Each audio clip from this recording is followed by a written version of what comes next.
Good afternoon, everyone, and really, what a good afternoon it is. I am Jennifer Acker. I'm the director of LitFest and editor-in-chief of The Common magazine. Thank you so much for joining us today for the 10th anniversary celebration of LitFest, also the 15th anniversary of The Common. I hope that so far you have had a weekend full of literary inspiration and conversation. Oh, thank you.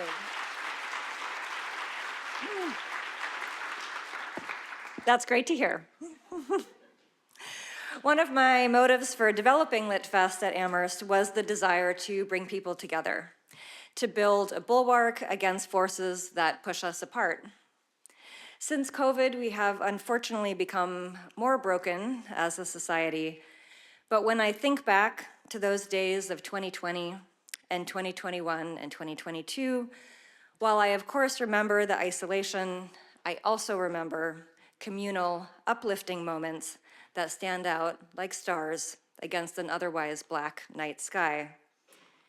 And one of those moments was watching and listening to Dr. Tony Fauci. Fear and nonsense dominated the airwaves in those days. But when Dr. Fauci took the microphone, we uttered a collective sigh of relief. We thought, here is someone who's going to tell it to us straight. He told us only what he knew to be true, and this has made him one of the most trusted public figures in America. After listening to him, we could breathe a little easier. This is the duty of the public servant, and it's hard to think of anyone who has filled this role with as much compassion, intelligence, and integrity over such a long career. One is inclined to comparisons with other national heroes, those who have led us through dark times, but Dr. Fauci is truly singular. If steering the public through COVID was Dr. Fauci's only successful mission, we would forever be in his debt. But as director of the National Institute of Allergy and Infectious Diseases from 1984 to 2022, Dr. Fauci has helped to thwart many pandemics and outbreaks, from HIV/AIDS to Ebola to swine flu. He has led laboratory investigations, advocated for research dollars, raised the visibility of illnesses affecting vulnerable populations, and personally treated patients with terrifying communicable diseases. In the 80s and 90s, Dr. Fauci was one of the world's most frequently cited scientists across all scientific journals. In 2008, President George W. Bush awarded him the Presidential Medal of Freedom, the highest civilian award in the United States, for his work on the president's emergency plan for AIDS relief. Throughout this work, Dr. Fauci has led by example. He has shown us how to follow the science, especially when we are scared. He has shown us that smart people can and should change their minds when the evidence points in a different direction. He has displayed courage and equanimity and a spirit of open-mindedness by working with leaders in a nonpartisan way, improving and saving lives by joining with anyone working in good faith. He has acted as an advisor to every US president since Ronald Reagan. Most of us wonder today, especially in today's divided and often punitive media landscape, how on earth does he do it? How has he persevered in his mission to share information and advocate scientific progress under the clouds of extreme threats and harsh criticism? How does he maintain scientific standards before an increasingly skeptical public? Dr. Fauci's wonderful memoir, On Call, speaks to these issues. He tells us about his drive to serve, his love for the scientific method and for treating patients, and his formation of a key community of researchers and activists. This book is an education on how to maintain high standards and an even keel, but more than that, it is an inspiring love letter to meaningful work. I'm so grateful and honored Dr. Fauci can be with us today. Speaking with Dr. Fauci is Cullen Murphy, a graduate of Amherst College, a former chair of our Board of Trustees, and a current editor-at-large at The Atlantic. Previously, Cullen was The Atlantic's managing editor for more than 20 years. from 1985 to 2006. In addition to brilliantly sharpening the ideas and the prose of others as an editor, Cullen has always been a wonderful writer himself. He's the author of countless magazine pieces, as well as 6 probing books, the most recent of which is Just Passing Through, a 7-decade Roman holiday, based on the diaries and photographs of Milton Gendel. It's been my great pleasure and honor to work with Cullen on LitFest from the very beginning of the festival, that is for the last 10 years, and I am beyond excited for today's conversation. I do need to tell you that this conversation is being recorded, and to say a word about Q&A, you have note cards on your pews. You may be sitting on them. There are pencils next to you as well.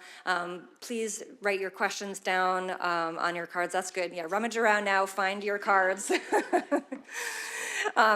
Be prepared to write your questions. Someone will come around to collect about halfway through, and then we'll pass them along to Cullen and Dr. Fauci. After the program, there will be a book signing, but please keep in mind that Dr. Fauci has a hard stop at 2 p.m., so we're going to do the best we can in the most fair and orderly fashion. Please join me in welcoming Cullen Murphy and Dr. Tony Fauci.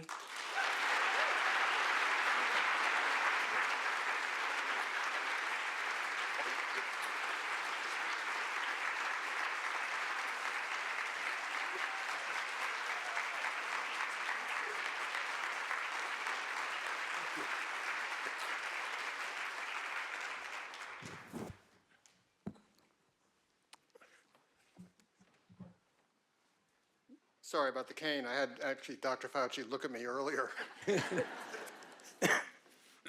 Tony Fauci, thanks so much for joining us at Amherst College. It's my pleasure. Such a privilege to have you. Thank you. It's really great to be here. Jen spoke briefly about Tony's book, On Call, and I wanted to say just a little bit more before we jump into questions.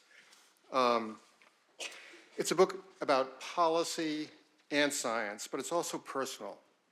And it has a beating heart, which is always important for a medical book. And it has humor.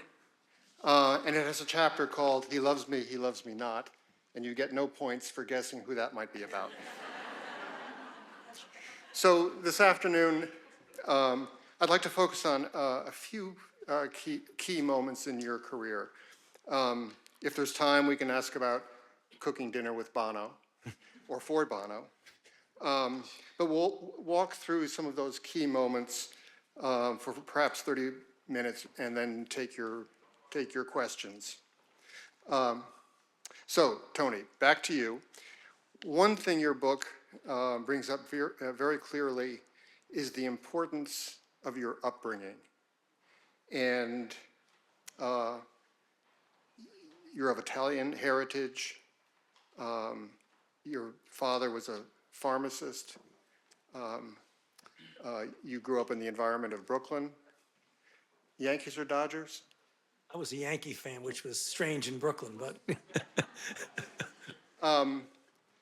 But the chapter that you write about that is extremely affecting, and as well as about the Dominican nuns who educated you. And I wonder if you can just start by giving us a little bit of the origin story. Yeah. Well, thank you, Colin. I felt the origin story was important to tell my story because I think, thinking back, it really had a major impact on the arc of my choices and my career choices and my life choices. I was born and raised in a working class section of Brooklyn, New York, Bensonhurst section, which at the time, not anymore, was about 99.7% Italian American, a very warm but tough neighborhood. My father, as Cullen mentioned, was a pharmacist, and that really was important because this was the 1940s and 1950s.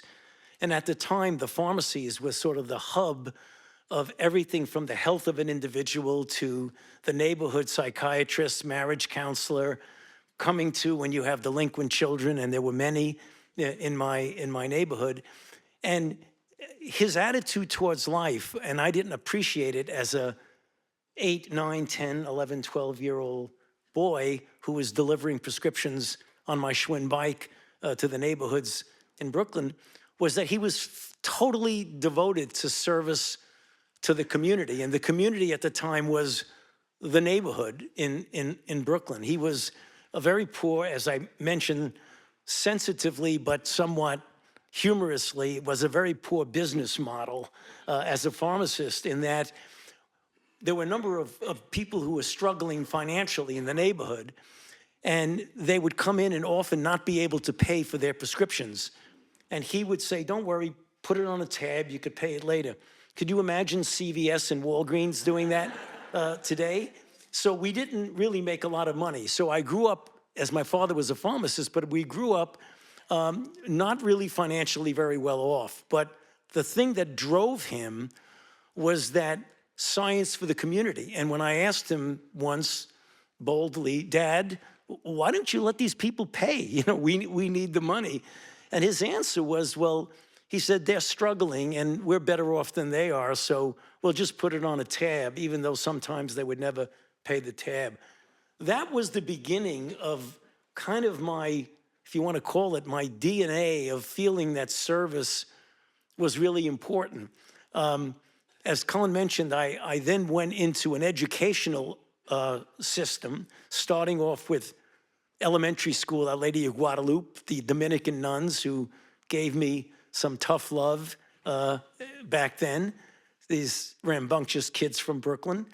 But I think that the thing was really important is that that issue of service was really drilled into me, but it was already there, Cullen, Right. by the Jesuit priests in Regis High School, where I went to high school in New York City, and then to Holy Cross College, just down the road, as it were, where the theme of the educational institutions was service for others. There was actually men for others, because at the time it was an all boys and all men's school.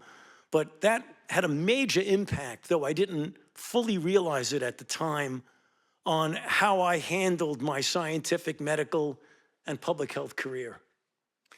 Let me just pause for 1 second on Our Lady of Guadalupe, because you were supposed to transfer from that school to a different school when you moved, I think. Yes. And the nuns said, no, we needed to keep this smart kid for like the spelling bees. And how did that work out?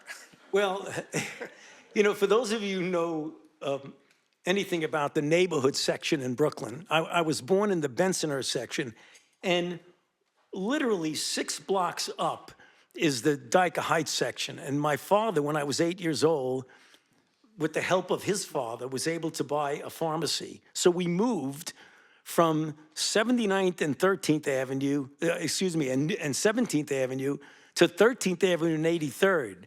So if you do those numbers, that's really not such a far distance, but it was kind of like moving to a different country when you moved to a different neighborhood. But I moved out of the district of Our Lady of Guadalupe Elementary School.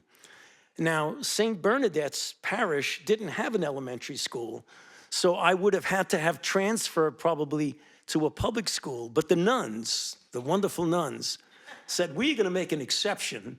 Even though you're no longer in our district, you can stay in our school. And the reason, as Cullen said, is that there were these citywide contests and spelling bees that were coming up, and they were training me for the citywide spelling bee.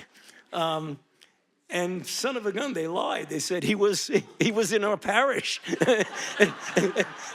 And I wasn't. It's too late. It's the statute of limitation. You can't get them into trouble. Yeah, but how did the spelling bee go? Well, the spelling bee, it was very interesting. I almost made it to the end, like third or so from the rounds. We went through multiple rounds. And they asked me to spell millennium. And I spelt M-I-L-L-E-N-I-U-M. And that was like, uh-oh, wrong, Anthony. 2 N's.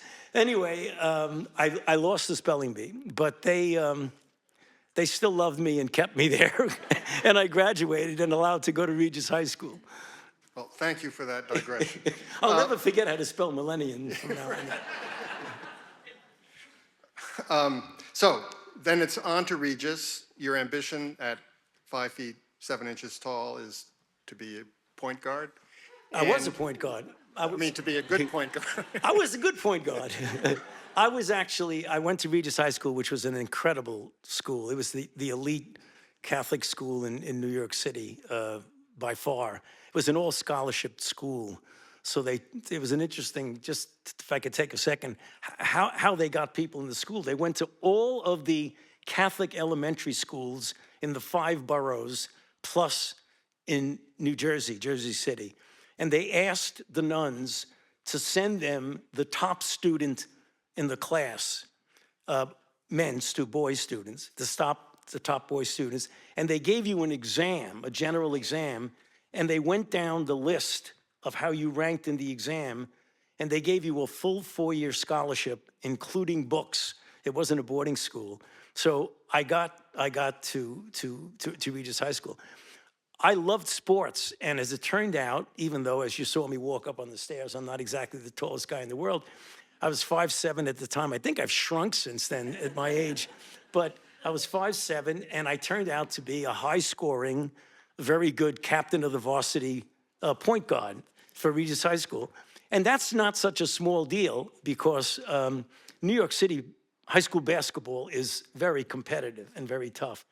And I had this desire that somehow I wanted to go and be a college basketball player. You know, I idolized all the college basketball players. And I found out something very interesting, that I was very, very good at the high school level. But in my senior year, the coach, in order to get us to get even better at the next level, used to have us scrimmage with the freshman teams of the colleges in the Big East. St. John's, Seton Hall, and those schools. And they were good. Now, St. John's yesterday just won the Big East title. So, I mean, they're pretty good. So I found out something very interesting, which I described in the book. And it actually did change a lot about what my avocations were. I found out when I scrimmaged against these college players that a 5'7", very good shooting, very fast point guard will always get destroyed by a very fast, good shooting 6'3" point guard. So then I decided to go into science. So we could thank the St. John's freshman college team for that. Yeah, well, the country thanks them. So it's on to Holy Cross, and then to Cornell, and then to, I'm skipping in quickly, and then to NIH. And so let's start with one of the greatest public health crises that we've faced. It took a long time for the nation to realize it, and that is the AIDS crisis. And you were heavily involved in this from the very start. And I wonder if you can tell us, how did this come to your attention? Yeah. Well, it came to my attention in a very, casual way, and it changed my entire professional and personal life because of the decisions I made. When I finished my training in internal medicine at the New York Hospital Cornell Medical Center, where I went to medical school, I came down to the NIH as a fellowship in infectious disease and immunology, and I was very successful for sort of precociously successful because of a combination of, I was pretty good, very good luck, and a really good mentor. And I was able to develop some therapies for formerly fatal inflammatory diseases. So my career trajectory was really on a very, very important arc. And then in 1981, which was about 9 years after I came back to NIH with this 9-year successful career, and I was sitting in my office in the summer, June of 1981, and what landed on my desk, as it does every week, is what's called a Morbidity and Mortality Weekly Report, or MMWR, from the CDC, which is their weekly way of surveillance of disease. Like we had a strange case of this in Missouri, or we had an outbreak of food poisoning in Boston, or what have you. but they reported, curiously, 5 young, curiously all gay men from Los Angeles who presented with a strange pneumonia that you only see in people who are immune compromised. And I knew a lot about immunocompromised because I was board certified in infectious disease, and I was seeing a lot of patients who were on cancer chemotherapy who were immune compromised. But why previously healthy young men? I thought it was a fluke. I put it aside. That was June 1981. 1 month later, in July of 1981, another MMWR hit my desk. This time, 26, no longer curiously, but amazingly, all young, previously healthy gay men, not only from LA, but from San Francisco and New York City, who presented not only with the strange pneumonia, but with these cancers, Kaposi sarcoma, that you only see in immune-compromised people, and other opportunistic infections. And at that point, Cullen, I can't explain exactly what it was. Maybe because I thought that what I had been doing, even though it was quite well recognized up to then, was becoming a little bit incremental and not the initial breakthrough that I made back in the early 70s. I decided at that point to completely turn around the direction of my career and devote myself totally to admitting and studying these desperately ill, almost exclusively young gay men who had a disease that didn't have a name. We were calling it inappropriately gay-related immunodeficiency at the time, and certainly didn't have an etiology, because the etiology was not discovered until 1983, 1984. And now we're talking about the summer and fall of 1981. And that changed everything. I try to, because I get asked the question a lot, what is it that allowed me to make a pivot in my career that all of my mentors were saying was foolish? In fact, the mentor that I loved the most, Dr. Sheldon Wolf, who recruited me to the NIH and who put me on that very successful project, he used the word, Tony, don't give up your day job. This is going to go away. Well, obviously, it didn't go away. But the other thing that was driving me, I think, gets back to Cullen's first question. I felt a phenomenal degree of empathy for these suffering and frightened young, almost exclusively gay men who already were disenfranchised in society with stigma, who were now coming into the hospital and dying 7, 8, 9 months later.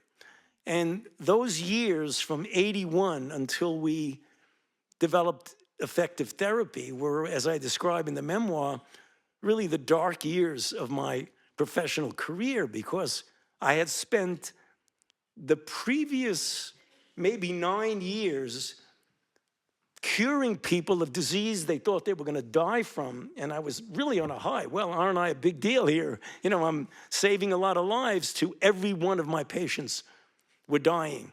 And that spurred in me the next phase in my career, that I got to say, we got to do something more than just me in a lab working on understanding this disease. We couldn't figure out therapies. We didn't even have the etiology. How do you get an etiology if you don't even know? How do you get a therapy if you don't even know the etiology?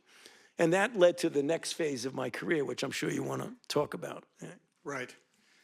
So when you read the book, as I'm sure, well, let's say all of you will, you'll see the issues that Tony's talking about laid out very clearly: the scientific investigation, the politics, the bureaucratic management, the search for strategies. It really is an extraordinary story, but it is interspersed with human moments that are unforgettable. And I wonder, Tony, if you could tell us about one of those. We were talking about it last night, about Larry Kramer. Yeah. Because of the at times complex relationship that you had with gay activists. And Well, Larry Kramer was a quite famous playwright, author. He did the screenplay for Women in Love, was nominated for an Academy Award. He's an Emmy-winning author and be a very talented person, but a real gay activist firebrand. And at a time, the first of the 7 presidents that I had the opportunity to advise, from Reagan up through being the chief medical advisor for Joe Biden, was at the time that this disease was emerging and bubbling up predominantly in the gay population, even though we know now, as we'll get to, globally, it's a disease mostly in the developing world in sub-Saharan Africa, which is heterosexually transmitted, but was first recognized and exploded in the gay population. Society, except for a few of us, myself and maybe 5 of the scientists, were not paying much attention to it. And the Reagan administration, although there were many good things that Ronald Reagan did, he did not mention the disease until the 2nd year of his 2nd term, losing the opportunity to use the bully pulpit of the presidency to galvanize activity against them. So the gay population had a number of beefs with that. A, they wanted more support, and B, the way the scientific and regulatory community approached diseases was very well suited for the diseases that antedated AIDS. But for a disease in which you're going to die for sure within 9 to 10 months, the idea of a clinical trial that was very exclusive with inclusion and exclusion criteria, the regulatory approach where you don't approve a drug until 5, 6, 7 years of analysis of it, didn't suit them. The scientific community, and I must say, in all transparency, for a very brief period of time, even I said, we understand your concern, but, and I say this now and it gives me indigestion at best, we know better than you. We know what's best for you because we have scientific experience and we're the regulators. And they were saying, well, we want a seat at the table. We want to actually sit down with you and talk about, is it justified to have such a restrictive criteria to get into a clinical trial? And what about compassionate use of drug? And we were arguing, well, that will interfere with the pristine nature of a clinical trial. And he said, well, maybe we can do something. But anyway, nobody was listening to them. So they decided they were going to do something different. And they became creatively proactive, iconoclastic, theatrical, and they did some amazing things. I mean, you write the textbook on activism by looking at what they did. Things like Gay Men Health Crisis, which Larry Kramer formed, and Larry Kramer formed ACT UP, AIDS Coalition to Unleash Power, of ACT UP. And the scientific community, instead of listening to them, withdrew. Every time they did something provocative, the scientific community became less amenable to listening to them. And as I was mentioning to Cullen last night over dinner, probably the best thing I ever did in my life was to listen to them. And they got my attention by something that Larry Kramer did. He wrote a number of articles, but he wrote an article on the front page of the San Francisco Examiner entitled, "I Call You a Murderer, an open letter to an incompetent idiot, Dr. Anthony Fauci." And the reason he did that, which was somewhat paradoxical, because I was one of the few people that was actually out there doing research and promoting, but I was visible, and I was the face of the federal government. And the only, if he said the government is bad, nobody listens. What's the government, this big amorphous thing? But he picked me out. And instead of running away, as I was mentioning, somehow or other, I don't know what it was, made me say, let me listen to what they were saying. And when I started to listen to what they were saying was making absolutely perfect sense. And I said, if I were in their shoes, I would be doing exactly what they were doing. So then I started to embrace them, and instead of getting the police to keep them away, I would bring them in and started meeting with them over years. It wasn't like, okay, I understand you now, we're all buddy-buddy. It took years of back and forth, negotiating with them and getting to understand them. And they became some of the most productive input into how we design clinical trials, into the regulatory process. And at the end of the day, my great nemesis, Larry Kramer, became literally one of my closest friends to the time that he died. I became his physician. I helped taking a part of his care. But I wound up loving the guy after he, and you know, when you say that, well, how could you do that? He wrote this thing it was I think a testimony to what it means if you listen to people who really have a valid issue. They were very provocative and they were very attacking, but they were right. And that's, I think, the big lesson that I learned from that. So one last question about AIDS, and that has to do with George W. Bush. You've worked for 7 presidents, and some readers of On Call may be surprised to see the warm account you give of George W. Bush. Right. And at the center of that account is the creation of Pepfar, right, which is the global initiative against AIDS, which has saved the lives so far of, what, 25 million. 25 million people. And my question is, where does Pepfar stand right now, given the current budget cuts and attacks in Washington? Well, what's happening is the unthinkable. George Bush asked me to do something that I wanted to do, but I didn't have the backing of anybody. But he backed me to put together this President's Emergency Plan for AIDS Relief, Pepfar, which is, as Cullen said, we put it together in 2002. It was authorized and appropriated in 2003. And since then, it has resulted, without hyperbole, in the saving of 25 to 26 million lives, mostly in sub-Saharan Africa.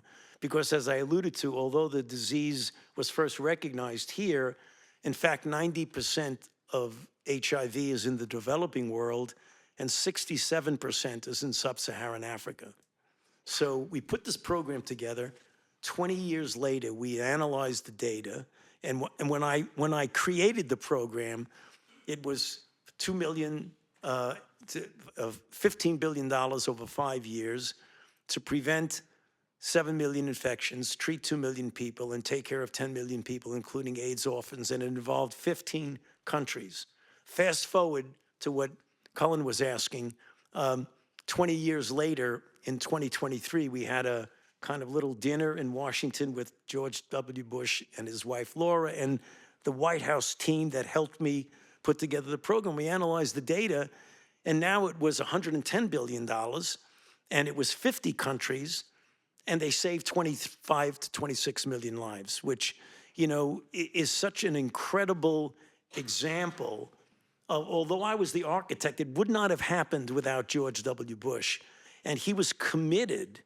And I want to say this, Cullen, because he told me in the Oval Office, he said, we as a rich nation, I believe, have a moral responsibility to see that those people do not die or suffer from a preventable and treatable disease merely because of where they had been born. So that's Pepfar. That is implemented through organizations like USAID, which implements most of it, as well as bilateral arrangements with different countries. And right now, over the last month or so, USAID has been decimated, which is going to have a major impact on people who need drugs to save their lives. They're trying to backtrack now and say, well, we'll allow for the release of funds for people who are already on medication. But what they haven't done is allowed for pre-exposure prophylaxis therapy, which is like 99% effective in preventing the acquisition. So if the policy continues now the way it's been over the last couple of weeks, a lot of people are going to die that shouldn't die because of the lack of appreciation of when you make certain cuts, you're interrupting with the flow of life-saving medications for people, which is, to me, it's not only in and of itself unconscionable, but it's turning around the effort of, a president who was, a conservative Republican president who a lot of people disagree with a lot of the things he did. But the one thing he did that was phenomenal was Pepfar. Right. Just a quick note, this might be a good time if you have questions to begin writing them out, because in, I don't know, 15 minutes or 10 minutes or so, we'll collect them and be able to give some of those questions to Tony. Now, many people here this afternoon are not old enough to remember the onset of AIDS, or maybe even Ebola or anthrax, things that you've had to deal with. But everybody here remembers COVID. And I wonder, I have two questions for you about COVID. The first one is, how did it first come to your attention? Yeah. Again, I describe it in the memoir. On New Year's Day of 2020, I got a phone call from, I believe, a journalist, and I couldn't remember who it was, but I get calls from journalists all the time saying, have you heard about what's going on in China? There are some unusual pneumonias in China that have been reported at the end of 2019. And I said, no, I haven't. But then I started calling up my colleagues in the public health arena, and it turned out that there was a bunch of pneumonias in the Wuhan in the city of Wuhan in central China, and it was initially thought that it was very similar to the SARS-CoV-1, which came out in 2002, which was not a very well or efficiently transmitted from person to person, and was quite well controlled ultimately by pure public health measures: identification, isolation, contact tracing, and quarantine. There were about 8,000 cases and 781 deaths, and then it disappeared. It got controlled. So in the beginning, there wasn't that kind of feeling that this was horrendous. But since I was the director of NIAID, and one of my responsibilities was to develop vaccines for these, I immediately did what I should be doing. I called my vaccine research center people together and said, we've got to develop a vaccine for this. And as I describe in the book, my head vaccine guy said, get me the sequence of the virus. And I called this meeting like on the 3rd or 4th of January. He said, get the sequence of the virus and we'll start on a vaccine right away, because they had been preparing for this type of thing for some time. The sequence came out on January 10th of 2020, and we started on the vaccine work about 5 days later. And you know what the story is, that we developed a vaccine that, together with the pharmaceutical companies and the billions of dollars put in by Operation Warp Speed, we got a vaccine available in 11 months. And for those who know anything about vaccines, it usually takes about 7 to 10 years. But given the fact that it was being tested in the middle of an explosive outbreak, we were able to get an answer, which was a vaccine that was 93 to 94% effective. And we tested it on about 30 to 50,000 people over a period of time. So, but in answer to your question, I first heard about it as like, hello, Happy New Year. There's something going on in China. What are we going to do about it? Right. I think a memory that all of us have, and unfortunately you probably have it even more intensely, are those press conferences in the White House briefing room where sometimes the president is talking and you and Deborah Birx are against the wall, generally going like this, or trying not to go like that. Or sometimes it's you speaking and there's a hulking figure standing over your left shoulder. And every time I saw one of those, I couldn't help wonder, what was it like to be you in that moment? Well, as things rolled out, I mean, I was quite uncomfortable when he was doing things like being highly disrespectful to the press. Someone would ask a question of I had been in Washington as, I was director of the Institute for almost 40 years, and I was at the NIH for more than half a century, 54 years. And I knew most of the Washington press corps, who actually became friends over the years. And I felt very uncomfortable when they would ask a reasonable question, and he would answer by saying, "You're stupid, you don't know what you're talking about." Kick Caitlin Collins out of the room or whatever it is that he would do. So that was a little uncomfortable. The thing that I had to make a decision, which actually wound up changing my life in a number of ways, is when he started to say things. I mean, if you say something about economics or about a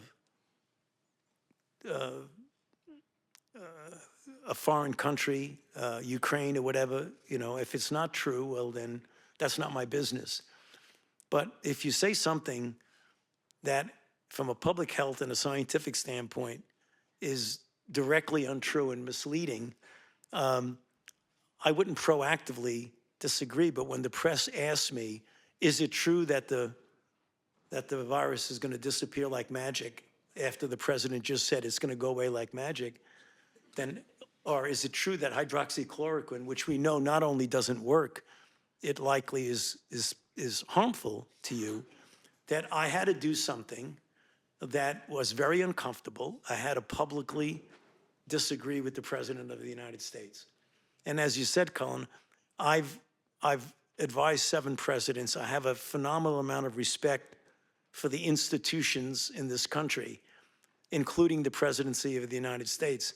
And it was very, very painful for me, even though the extremists think I did it for political reasons. It was very painful for me to have to publicly, honestly answer a press person and say, no, this is incorrect. Hydroxychloroquine doesn't work. The virus is not going to disappear like magic. So that was, as I describe in the memoir, that was very painful. I just felt, in order to preserve my own personal integrity, but even more important, or as important, to fulfill my responsibility to the American public, I had to tell the truth. And that unleashed an extraordinary avalanche of vitriol and venom against me by extremists. To this day is still haunts my life, but it hasn't gone away. But it's just, the price you have to pay. If I had to do it over again, I would do it, even though I don't like the fact that, although I got a very warm and I appreciated reception from people in the audience, there's a subset of people out there who hate me, who threaten me all the time. But that, as I say, and I don't mean it haphazardly, that's what the world is that we're living in right now, unfortunately. Unfortunately. This would be a good time to pick up some of those cards. Thank you. Thanks very much, Jen. And one last question before we turn to these. Some of that animosity takes the form of peddling disinformation about many topics, including disease. And you were a very effective spokesperson for countering that and getting out in public and trying to present the correct version, using sometimes unlikely venues like Stephen Colbert.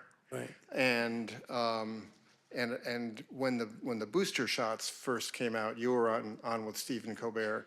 And tell us what you and he did on that segment. Yeah, we were trying to get the public to appreciate how important and life-saving vaccines were.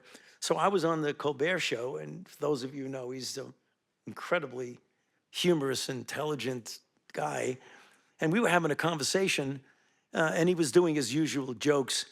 And we made an arrangement. He said, do did you get your booster yet? And I said, no, not yet, but I'm due for it and I'm very likely going to get it soon. He said, well, there's a drugstore right around the corner. Let's go do it. And right in the middle of the show, I said, well, okay. So we got up and the cameras followed us out. We walked out onto, whatever, 7th Avenue and 50-something Street in New York City. And we walked into a Walgreens, and he walks up to the guy. He says, I got Dr. Fauci here. Why don't you give him a booster shot?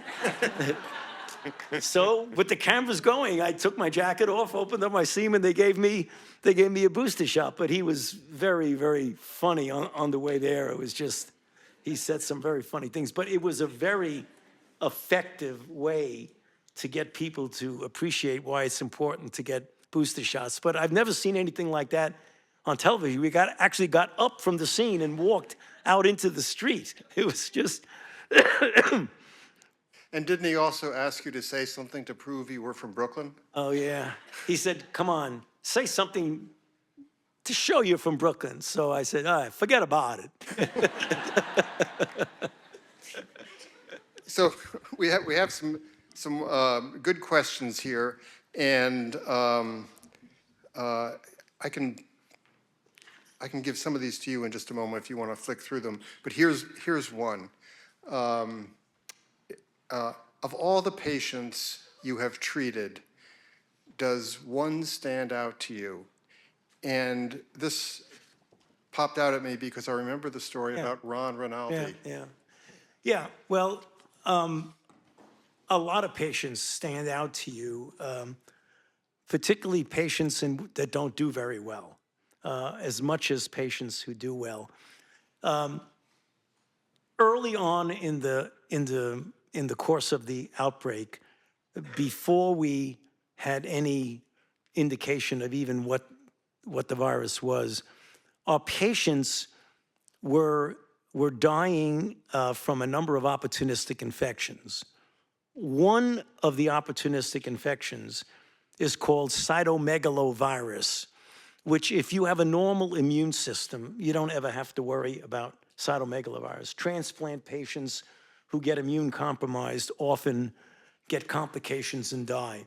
One of the targets of this virus is the retina. It chews away at the retina and leads to blindness.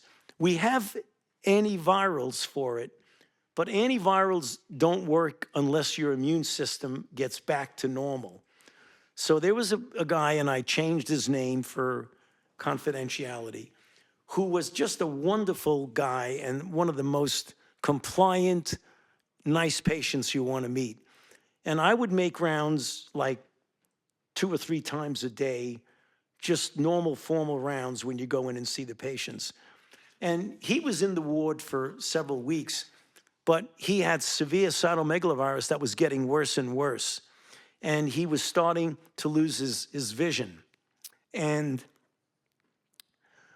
for a few days ahead of time, when he would come in, you'd see him moving his head a little to get you in the right frame. And he was such a pleasant guy that he would always say, hi, Dr. Fauci, great to see you.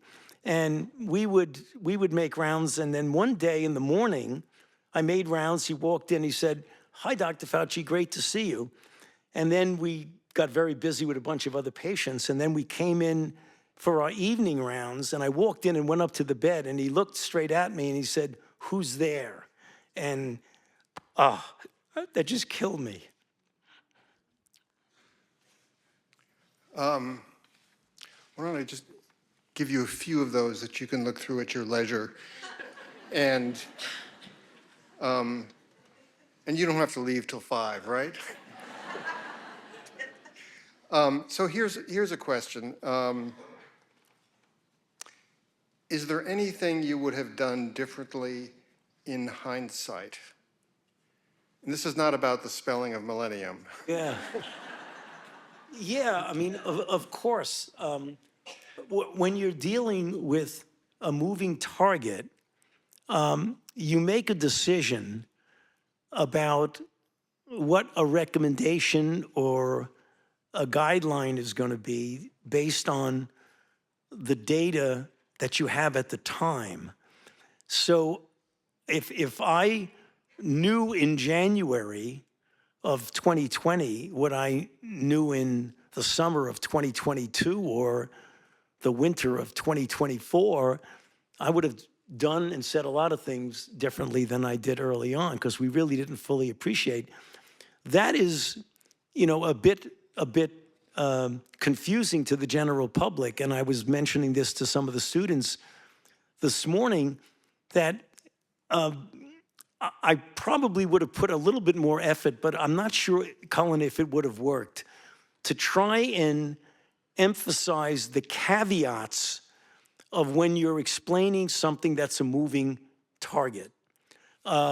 So what most people don't fully appreciate, and I don't mean this in a critical way, it's just a fact of life, is that they don't understand that science is a process that allows you to gather information, data, and evidence upon which you make a decision in health. I'm not talking about mathematical science. I'm talking about biological sciences. And the interesting thing about it is that it is a self-correcting process. So the same process that allowed you to gather data, evidence, and information to make a decision, when that data, evidence, and information changes, the very tenets of science tells you that you've got to self-correct and say, now we know that A, it is spread much more rapidly than we thought. It is spread by aerosol. It is spread by someone who doesn't have any symptoms. So masks are absolutely essential, as opposed to early on when we were not very adamant about masks early on, to tell everybody to wear a mask, because we didn't know a lot of the data. Once we knew it, we said, this is what we should do. But one of the things, and I mentioned this to some of the students from the school newspaper this morning, is that whenever I was giving a statement during a changing scenario, I would say, right now, I recommend we do this, semicolon. However, comma, this could change.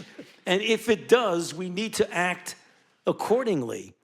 And what happens, maybe not deliberately, but it happens, is when the press publishes that, they say, you said on January whatever this, and now you're saying this, you're flip-flopping, we can't believe any scientists anymore. And when you're living in an arena, which we are, we've got to admit it, of profound divisiveness in our society. I mean, you don't need me to tell you that. And a real distortion of reality where there's the normalization of untruths, that anybody who has an anti-science inkling jumps all over that and says, you really can't believe scientists because they tell you one thing one time and then they tell you another thing the other time. And that's going to be very difficult to correct, because it's getting worse and worse, because it's compounded by the amount of disinformation that's spread by social media. Yeah. So do you want to just take a quick moment to... Yeah, there's a lot of good ones here.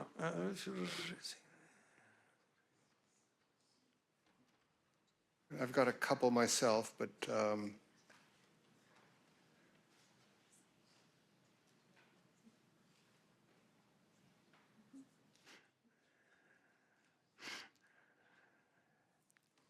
well, yeah, this is an interesting question.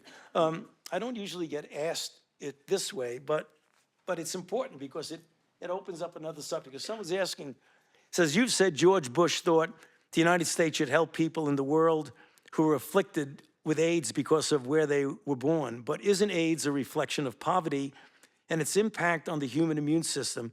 Sub-Saharan Africa reflects poverty because of a history of colonialism, not geographic predisposition for the disease. You're absolutely right in everything you said, but that still doesn't mean you don't help those people, because the social determinants of health in our country, we have our own problem that's related, as you well know, to a number of things very, very heavily related into our history of slavery and racism and stigma associated with certain subpopulations, demographic populations. The social determinants of health are even more profound globally, where you have poverty and you have oppression and you have wars that actually interfere with people's health. I agree with all of that. Correcting the social determinants of health is a decades and decades long endeavor that you need to be committed to, that I hope we are committed to in this country, to get rid of the great disparity in access to health care, the great disparity in ability to get people to come forth and get tested and get pre-exposure prophylaxis. So we need a lot of work to do that.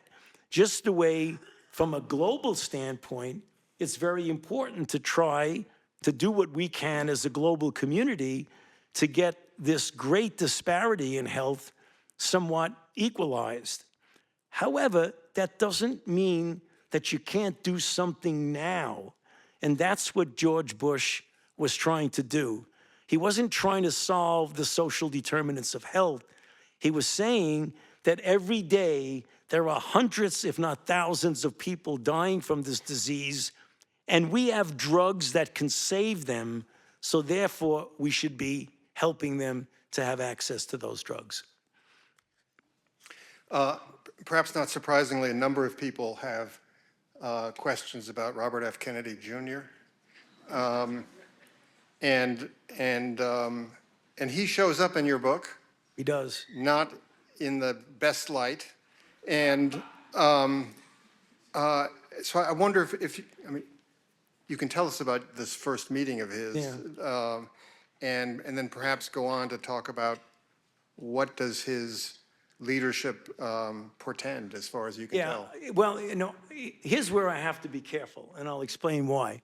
Because when I get out there and it gets out, I know this is hopefully not going to be too far disseminated what I say, is that the threats and the vitriol and all that sort of stuff against me compound if you say anything. So I've stood away from criticizing publicly any of the appointments that were made by the president to the cabinet. And I'm going to continue to not publicly speak against anything that he said. But there are things that are obvious that you don't need me to tell you. In the book, I had, and the reason I feel okay with saying it, because it's in the book. So I've already said it. And that is, early on in the first year, I guess, of the Trump administration, RFK Jr. was saying, without any substance to it, that the president was going to make him the head of a commission on vaccine safety. He fully believes, despite all the evidence in the world, that measles vaccine causes autism, which it doesn't. And he is skeptical about a lot of vaccines. He's written in his book that HIV doesn't cause AIDS, when the data of HIV causing AIDS is, you don't even want to discuss it, okay? It's just so crazily obvious. But as I describe in the book, when he was saying this, the president was kind of reluctant to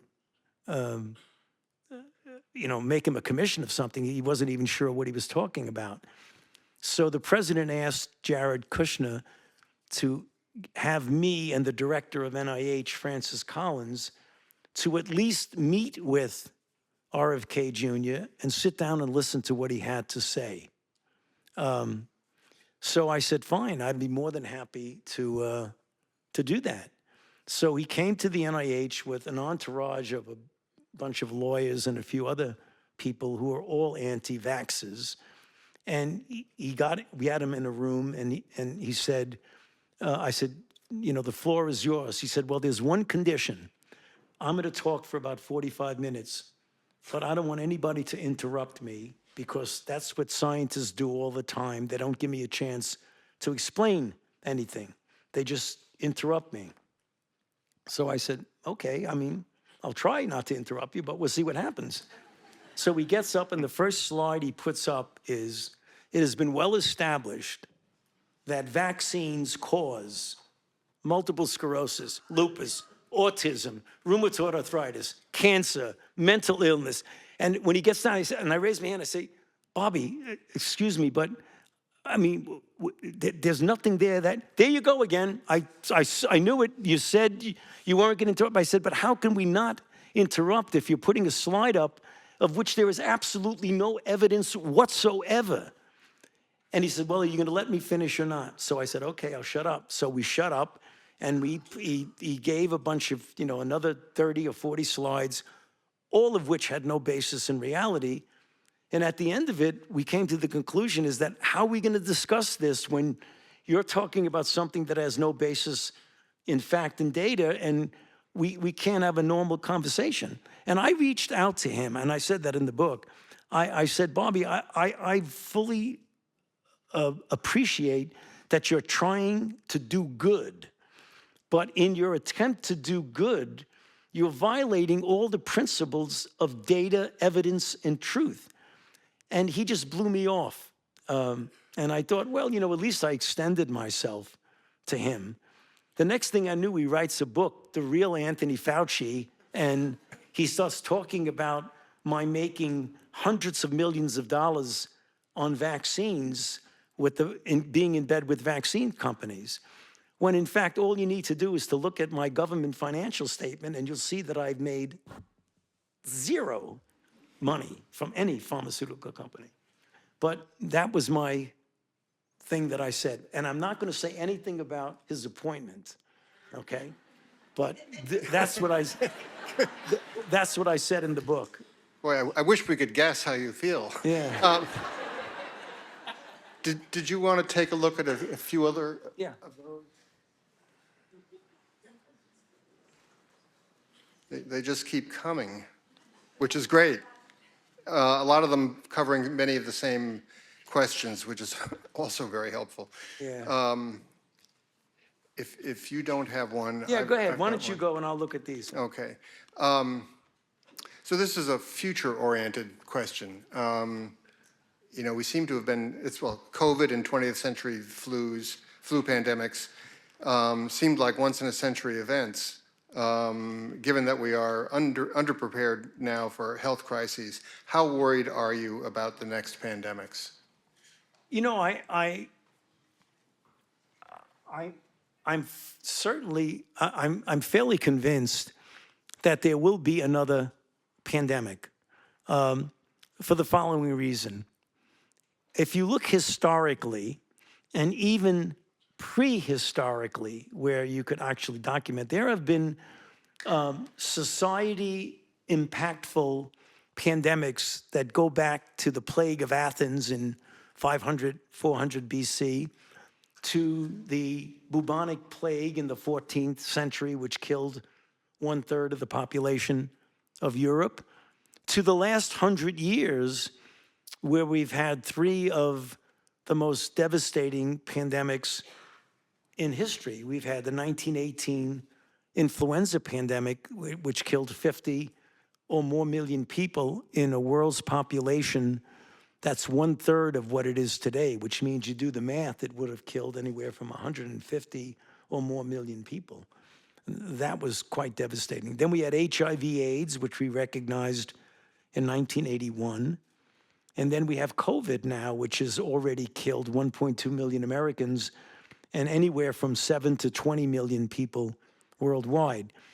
The fact that there are outbreaks of disease almost exclusively by zoonotic pathogens that jump species from an animal to a human. So if you look at the pandemics, almost all of them, they say 75 to 80%, but HIV from a chimpanzee to a human, influenza from waterfowl to a human, Ebola from a bat to an intermediate host to a human, MERS from bats to camels to humans, the first SARS. And getting back to one of the questions here, it's very likely that this, even though we don't have definitive proof, was a natural occurrence that jumped from an animal species, very likely in an animal-human interface, which occurs illegally, but very often in developing countries, particularly in China. We don't know what the origin is of COVID. There is the so-called two theories. It was a lab leak, or it was a natural occurrence emerging from the interface in markets between animals who harbor these pathogens to humans. I keep an open mind, I don't know, but I look at the data, and there's no data but conjecture about a lab leak, whereas there are a number of international evolutionary virologists from Australia, from Canada, from the European Union, from the UK, from the United States, who have done some studies who've shown that it's likely, not definitive, because we don't have definitive proof, it is very likely that it was a natural spillover from an animal reservoir to a human. Having said that, even though the data strongly favor that, and there isn't any concrete data at all about a lab leak, I still keep an open mind because I'm a scientist. So until we get definitive proof one way or the other, you have to keep an open mind. But the data and history and what's happened in the past strongly favor a natural spillover. So we've got one more question from the audience, and then I will end with one question. Sure. What do you think about this one?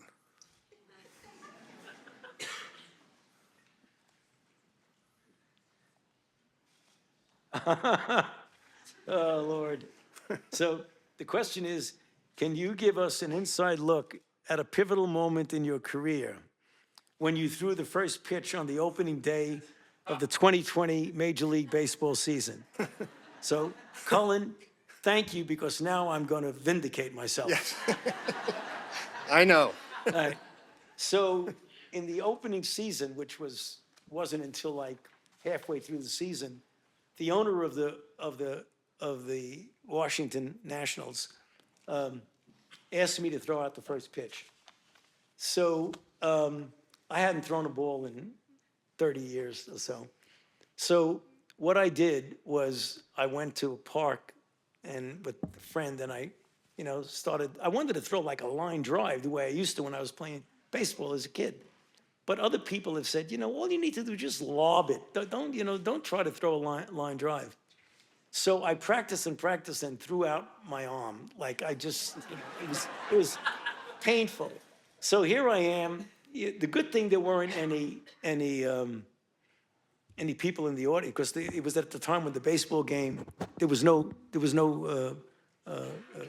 observers to the baseball game. So I get out there, and I had been practicing what I thought was a 60-foot mound in my neighborhood. I must have miscalculated, because when I walked up to the mound and I looked at the catcher who was behind the plate, he looked like he was about 50 miles away. So I said, oh my God, I've got to do something different than when I was practicing. So I wound up and I went, whew, and I threw a ground ball between home plate and first base. And, it was just ceremonial, so there was no problem. It was quite embarrassing to me. Of note, the next day, at that point, President Trump was not very happy with my disagreeing with him. He made a statement, well, the guy can't even throw a baseball, like, well, thank you, coming from a president, that's really very... However, a year later, I went to Seattle, and the Seattle Mariners asked me to do the same thing. And I said, I am not going to make a fool of myself again. So I went onto the mound, and I just wound up and threw a lob right over the plate. And I vindicated myself. But it was quite embarrassing to, I joked about it. I said, well, I was always the shortstop when I played baseball, and I thought you really had to throw to first base. But I almost made it. Well, the fellow who was making fun of you, the president, he's the only president since William Howard Taft who has never thrown a Yeah. ceremonial pitch during his presidency. So the last question for you, and it's about public service. You spoke earlier about the motto of Regis, which is a boys' school, and the motto is "Men for Others." And the motto of Amherst College, Terrassa Radiant, is about, go forth and illuminate the world. Public service is built into our mission. And yet anyone reading On Call will see very vividly that public service can be difficult, it can be dangerous, and it can be frustrating. And it seems increasingly like it can be, all of those to a greater degree than we've seen before. But you have not lost your faith in public service. And given what I know to be the interest of so many students in particular at this school in some form of public service, I just wonder if you could speak to us about service and your idea of service. Yeah, well, thank you for that opportunity, Cullen, because I am quite aware of the feeling of anxiety and hesitancy on the part of some people who might consider a career in public service when they see what is happening to public servants like myself and many of my colleagues. I'm a very visible person, so the fact that I'm being attacked in so many different ways, I'm not the only one that's being attacked. Many of my colleagues are. My response to that is that whenever you make a decision in life about what direction you're going to take, I tend to take a look at what is the ultimate benefit and gratification and what is the risk of doing it, whether it's a financial risk, a personal risk, or what have you, and what is the benefit, a personal benefit, gratification, financial, or what have you. And I can tell you all right now that at least from my standpoint, despite the difficulties that have now beset me in the situation I'm in, as well as my colleagues, that the benefit and the feeling of accomplishment and gratification about serving others overwhelmingly outstrips the negative aspect of it. So it isn't as easy as it was 10 years ago or 15 years ago, and it might even get a little worse. But I don't think there could be any situation that would overcome that incredible feeling you get when you do something that actually helps somebody else. And I don't mean everybody's got to go into government service, because public service can be implemented by so many professions, including the educational profession is service to others. So I would just encourage people that just always check the box of the risk-benefit ratio, and you'll see very, very clearly that the benefit far outweighs any negative aspect of it. Tony,